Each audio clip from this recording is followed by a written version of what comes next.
দাঁড়িয়ে আছি ঢাকা ইপিজেড এলাকায়। এটি ঢাকা ইপিজেড এলাকার চাকরি প্রত্যাশিত আন্দোলনের চিত্র। আপনারা জানেন গত 17 জুলাই থেকে এই আন্দোলন শুরু হয়। তাদের দাবি প্রত্যেক গার্মেন্টস কোম্পানিতে ছেলেদের চাকরির অগ্রাধিকার দিতে হবে।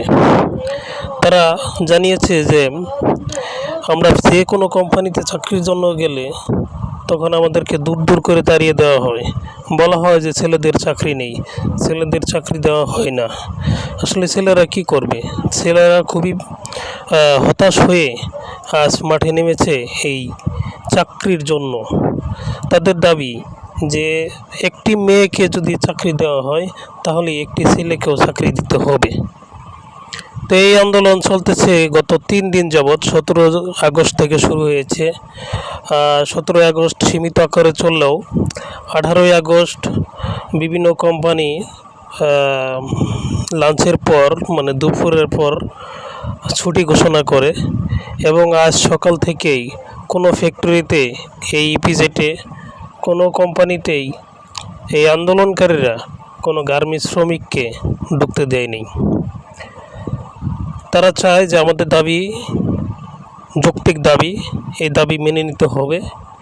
এই দাবি না মানা পর্যন্ত আমরা রাজপথ ছাড়ব না। তো আসলেই প্রত্যেকটা ছেলের চাকরি খুবই দরকার।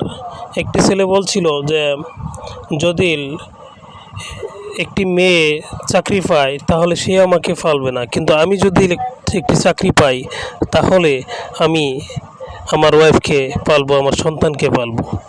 তো আসলে মেয়েদের চাকরির সাথে ছেলেদের চাকরি খুবই জরুরি।